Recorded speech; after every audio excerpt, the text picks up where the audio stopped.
So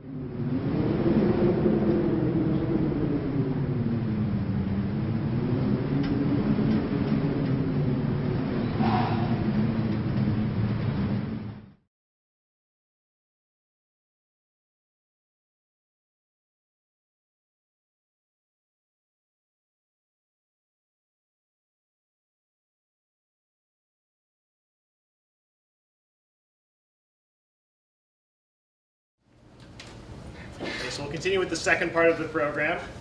Dr. Yochin is a professor and heads the Division of Global and Environmental Change in the School of Earth Sciences. He's also a researcher with the Bipolar Research Center. He received his BA in Geology from Columbia University and PhD from the University of Michigan, which always means he gets harassed every time I've been in a program that he's presented at. Prior to coming to Ohio State, he was a postdoctoral associate at the Massachusetts Institute of Technology. Dr. Chin's research focuses on the role of dissolved organic matter in mediating reactions of environmental and biogeochemical significance in surface waters.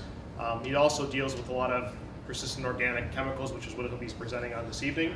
His research is supported by grants from the National Science Foundation, the US EPA, NOAA, USDA, and USGS. He's also served on panels for many of those organizations. And he'll be specifically speaking on the impact of some of the chemicals we commonly use in our daily lives here and the products we use, and how those are impacting populations that you heard about tonight. Thanks, Jason. So I do work both in the Arctic and the Antarctic. People accuse me of being bipolar in nature, and so as a result, sometimes, luckily, my field seasons generally don't tend to overlap, but occasionally I have to go to both places in 1 year, and I've been honored to actually go on one of my Arctic expeditions with a true polar explorer, Dr. David Elliott, in the same tradition of Shackleton and Scott. You know, as a matter of fact, David, I believe, is a dog, mush dogs in the Antarctic. Am I correct, David? Yeah. Okay. So, but my main thrust of my research, that's where I think the Venn diagram overlap ends, David, is that so you're interested in rocks, and I'm interested in things that you really can't see very well, right? And these are persistent organic pollutants, particularly in the Arctic ecosystem. Ironically, I started looking at persistent organic pollutants in the Antarctic, and there were some concerns that penguins and seals in the Antarctic were being affected by them, but we found later on, my colleague Diane McKnight, who is at the INSTART Institute of Arctic and Alpine Research at the University of Colorado, we decided that the Arctic was probably more threatened at that point than the Antarctic. So let's talk about persistent organic pollutants, or POPs. So what are POPs? Well, the Stockholm Convention, which is what was formed as a result of UNESCO, okay, it is an arm of UNESCO, defined POPs. And POPs means persistent organic pollutants, okay? So an organic compound is like us, we're organic matter, but these are compounds that are synthesized for a specific purpose. As a pesticide, as a fragrance, as detergent, okay? So these synthetic organic compounds, or persistent organic compounds, are ubiquitous. I mean, I'm wearing polyester, okay, and that is an organic compound. And so the Stockholm Convention, again, part of UNEP, UNESCO, defines persistent organic compounds as recalcitrant, which means they don't break down very easily. They're globally distributed. They bioaccumulate and magnify. In other words, I'll explain that later on. And the three primary types: pesticides. DDT, of course, was made famous by Rachel Carson in Silent Spring, in which she found that DDT was responsible for the decline of bird populations. And then later on, chlordane, dieldrin, endrin, other compounds became kind of first and foremost, and then I'll talk about some more compounds later on. Pesticides, industrial chemicals, perfluorooctanosulfonyl fluoride, bromodiphenyl ethers. Bromodiphenyl ethers are flame retardants, and because of the threat of burning clothes, they put these bromodiphenyl ethers in everything. So I'm sure you're sitting in them right now, okay? And they're constantly being emitted. And so they found later on that some of these bromodiethyl ethers are fairly toxic, and so they've been banned, but others are still being used today. Actually, there's only one left in use today, and that's actually being phased out, and that's BE209. But industrial chemicals, chemical byproducts of pentachlorobenzene, which is a byproduct of the synthesizing of these other chemicals, all right? And so they make their ways into the environment. Another compounds that really aren't classified as persistent organic pollutants, but are found in the Arctic as well, are polyaromatic hydrocarbons. So these are basically fossil fuel combustion byproducts. So every time you turn on your engine or turn on your heater, okay, you're producing PAHs. And then there are also semi-volatile organic compounds. Again, other new classes of flame retardants, solvents, like chlorinated solvents, fuel additives, all fall under the semi-volatile organic contaminant category. Now, I use acronyms here, DDT, PAH, SVOCs, POPs, okay, because us environmental chemists love acronyms because there's so many complicated little symbols and everything else, so we use acronyms. Also, I also get funding from the Department of Defense to look at some of these compounds. And have you ever read a defense report, a DoD report, okay? There's like 3 words and the rest of it's acronyms. So, at the end of the report, you have to figure out what those acronyms are. So here's some compounds. This is a polycyclic or polyaromatic hydrocarbon. PCBs are dielectric fluids, and they're used in transformers and everything else. Ubiquitous, they're very stable, and these compounds are basically synthesized to become very stable, okay? So PCBs are ubiquitous, these are banned. You can't avoid forming these. Polychlorinated dibenzodioxins, probably the most toxic compound known to man, okay? A small amount will kill. And how many of you have heard of Agent Orange? Okay, so Agent Orange is basically PCBs, okay? And it's a byproduct of the synthesis of, I'm sorry, I take it back. PCBs is a byproduct of Agent Orange. Agent Orange is a trichlorophenoxyacetic acid, and it's used as a defoliant in the Vietnam War. And because they had industrial manufacturing, this was found in abundance in Agent Orange, and that caused a lot of birth defects and everything else that came around with it. Now, the other thing about PCBs that's really interesting, how many of you use antimicrobial, antibacterial soft soaps? You guys do, okay? All right, so, thank you, Ann. So, I would really discourage you from using those soaps. First, for 2 reasons, okay? One is that triclosan, which is the main ingredient in these soaps, is really found to be ineffective, okay? I mean, regular soap washes the bacteria away. If you expose triclosan to light, you form this, okay? So every time triclosan makes it out of the wastewater effluent plant, and it gets exposed to light, especially in the summertime, you form this. So my colleague, Bill Arnold at the University of Minnesota, had this hypothesis that if you find triclosan or sediments, you'll find this. And that's exactly what they found. And it was when he found that paper got published, his phone was ringing off the hook, okay? And they were actually able to tie this directly to triclosan while looking at isotopes of chlorine, all right?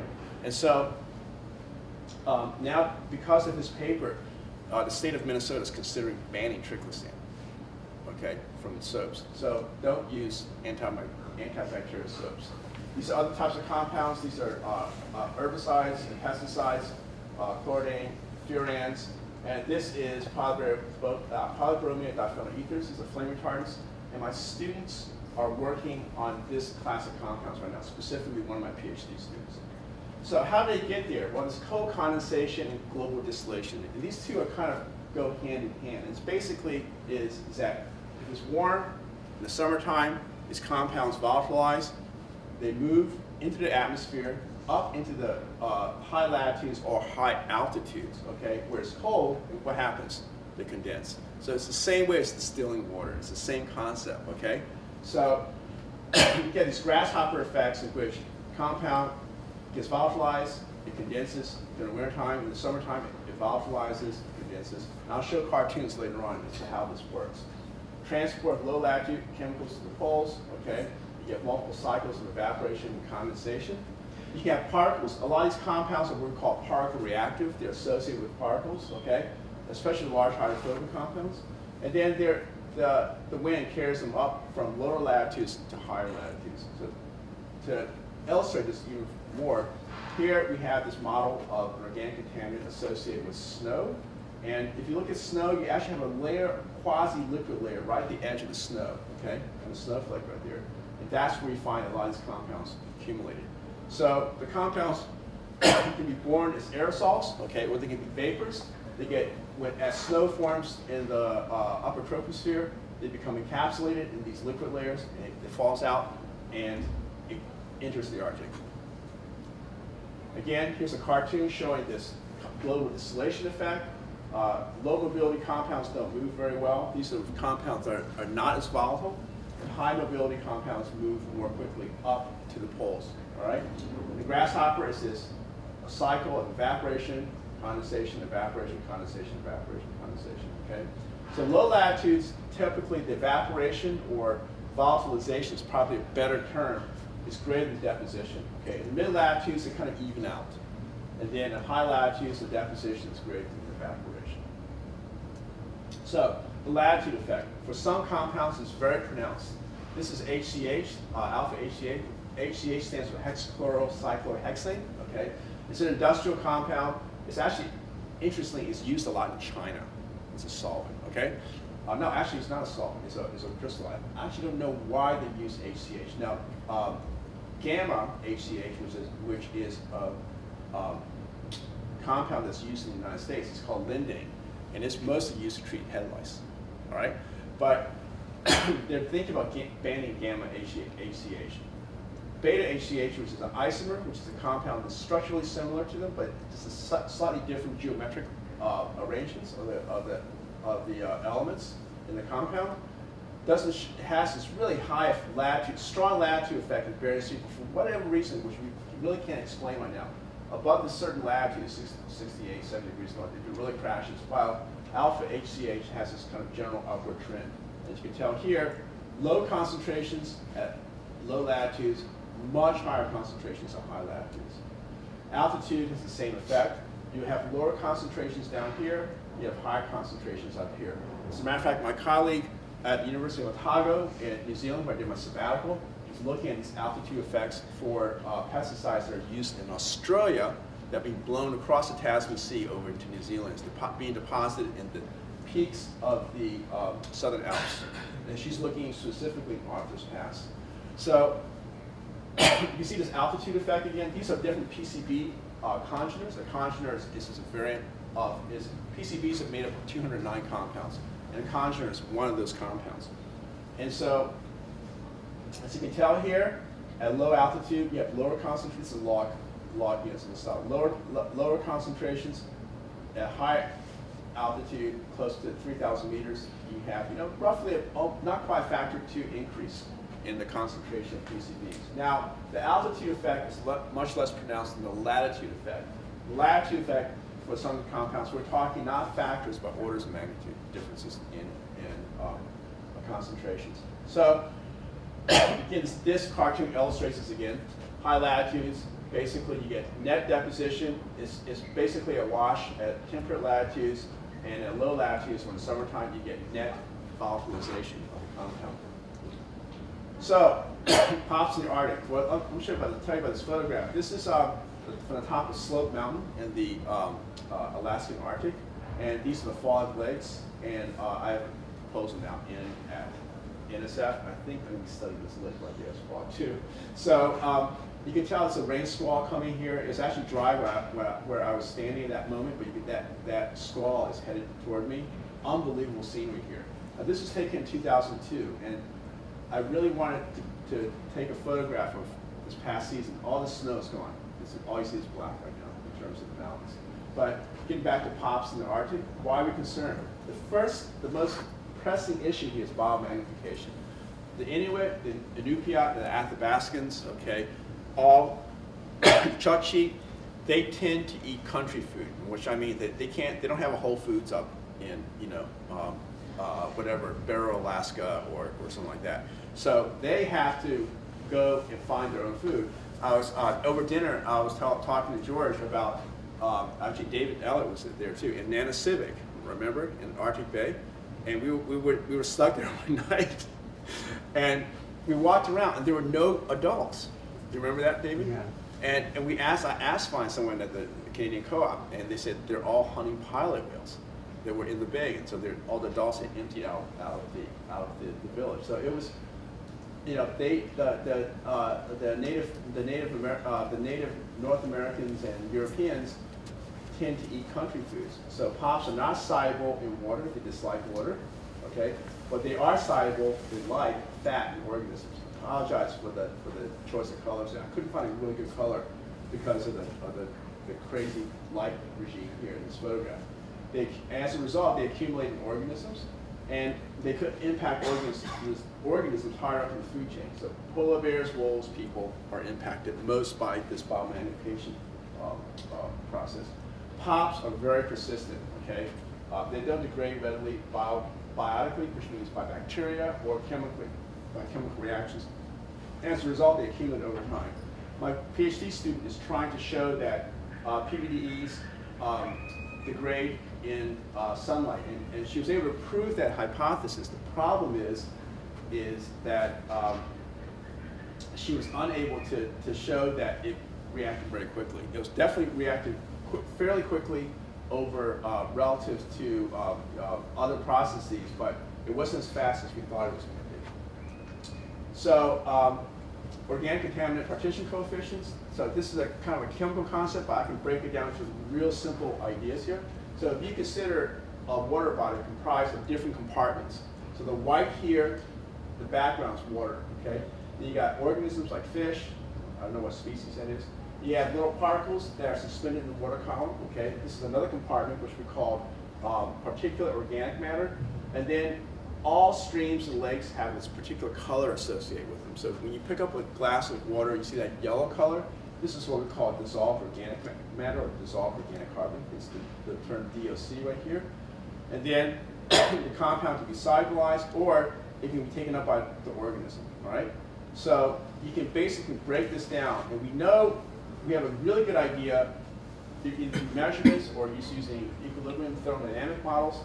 And we know that what the magnitude of KDOC is going to be, and KD, so we know what the solubility is, and we also know what the biomagnification is going to be in the organism. And as a result, you see this kind of cascading effect. So in the water, using DDT as an example, the actual amount of DDT in water might be as low as 3 parts per trillion, but if you find DDT in zooplankton, the DDT gets accumulated by phytoplankton, which are algae. The algae is eaten by the zooplankton, and suddenly you go from 0.00003 parts per million to 0.04 parts per million, okay? Because the compound is associated with the fat in the algae, and then the zooplankton has to eat a lot of algae, right? So it bioaccumulates. The little fish that eat the zooplankton have roughly an order of magnitude higher concentration because the fish eat the zooplankton, which are now fairly enriched with the DDT.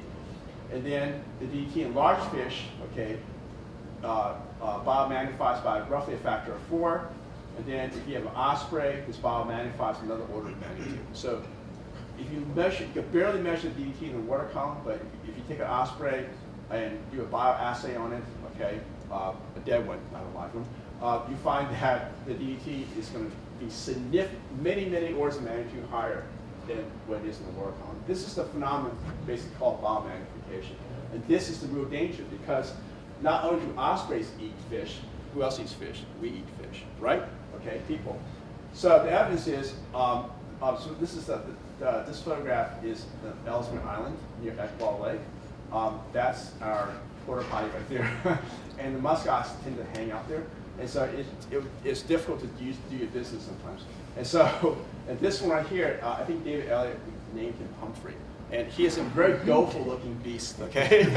And so these two and a third one wandered into our camp almost every day. And after a while, they were obviously pretty harmless and they became very amusing. And I'm sure they were equally amused with us as well.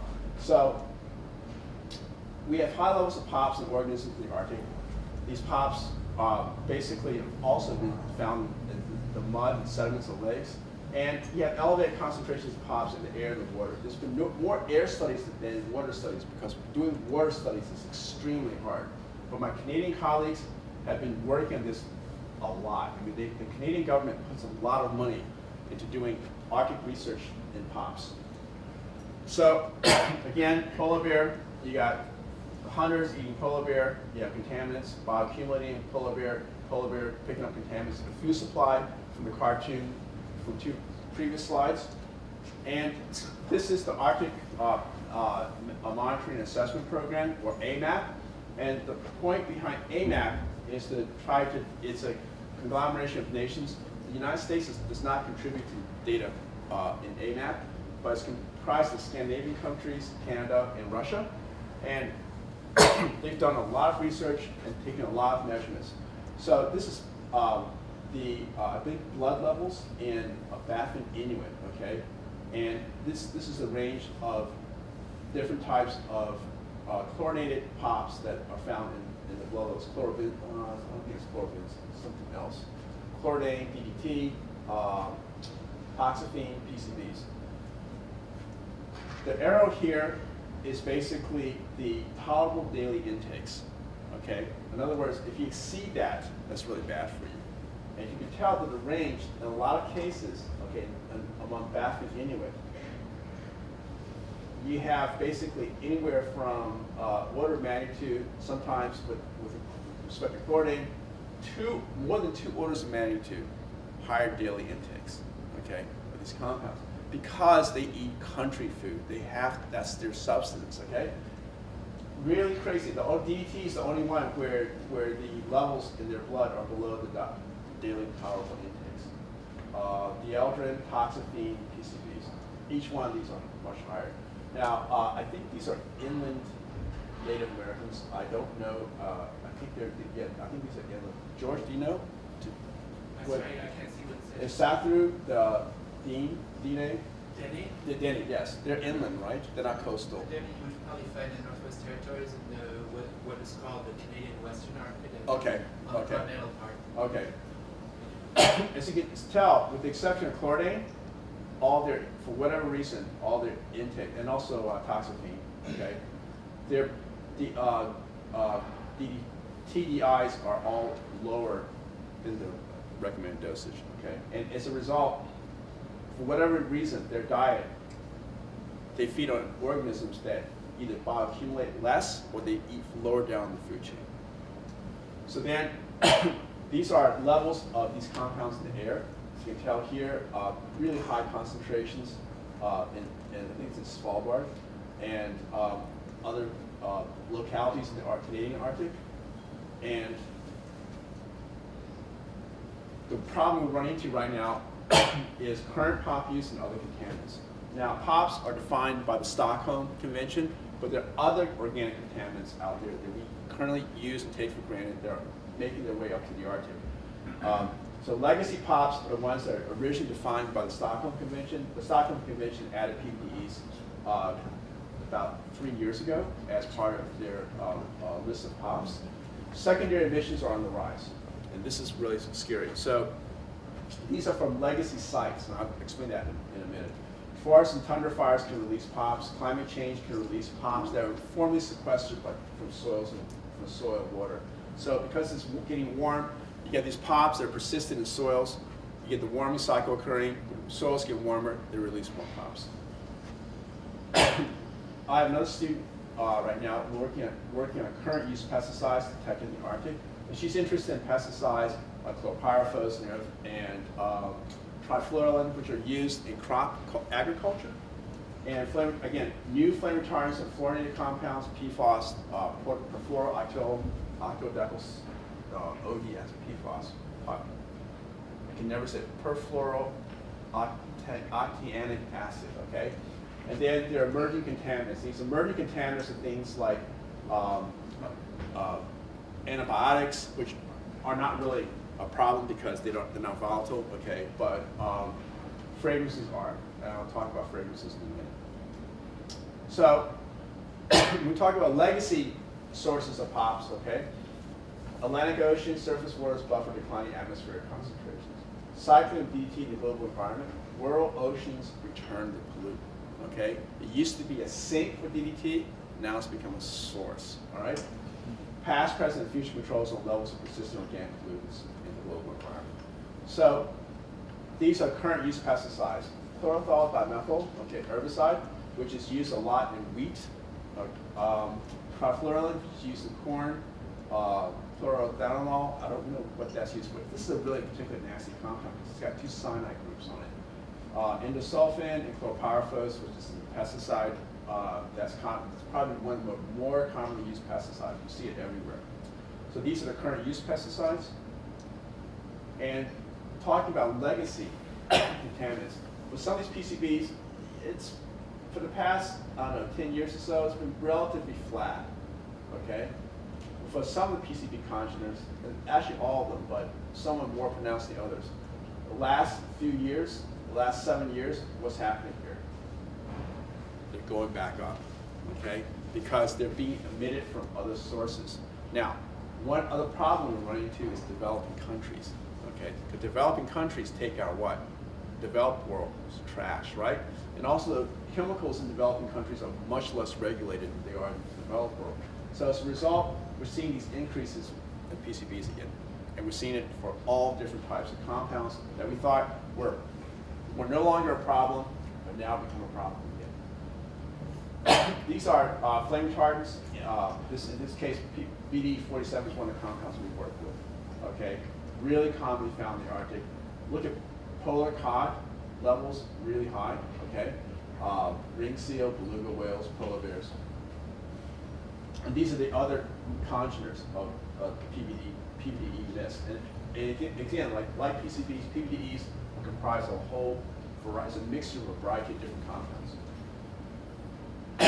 Now, I'm sure everyone has washed their hair and has used deodorant, right?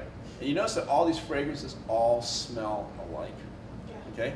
And the reason for that is for these 2 compounds, HHCB and AHTN, okay? They're ubiquitous. You cannot get away from that. So these compounds, every time you pop open shampoo, you pop open dishwashing soap, you have that nice fragrance, right? You open the car, the new car smell, you guys know that, right? Some combination of HACB and AHTN. And look what's happening now. They're all increasing in the Arctic. Which makes sense, right? Because we use it down here, the Arctic becomes the repository. So, current use pesticides in Arctic surface waters. Now, chlorothalonil is a real mystery because if you look at the structure, it's a compound that shouldn't travel very far. I have no idea why it is showing up at such high concentrations in the Arctic. Okay, I was thinking, well, maybe it's a local source, but I don't think they grow wheat up here in the McKinsey Delta. So I have no idea why chlorothalonil is so high. Dactyl also relatively high. Chlorpyrifos, because I think chlorpyrifos is high, mostly because it's pretty ubiquitous. It's widely used and it travels quite a bit. They see a lot of chlorpyrifos in the southern Alps in New Zealand, and most of that comes from Australia. So in summary, POPs and other organic contaminants tend to accumulate in the Arctic, and they pose a threat to both ecosystems and human health. And right now, while the primary release of these compounds, PCBs and everything else, have kind of gone down, the secondary release from legacy sources has gone up. And then we're always worried about emerging contaminants. Now, this is an Ellesmere Island. That is an Arctic hare, okay? And he was the most disdainful looking animal I've ever met. And as a matter of fact, he is so big that from the tip of his ears to the bottom is close to a meter. And Dave and I were just amazed at how fearless these animals were. They just wouldn't run away. So again, he reminds me of Monty Python, the killer rabbit, on the Holy Grail, and that is the cave of whatever that cave is. Okay, but very disdainful looking creature. Threat. You see the bones right there? No. And so very rather disdainful character right there. And with the rabbit gone, I'd be more than happy to answer questions of any questions that you might ask of me. Thanks. And So we'll invite George.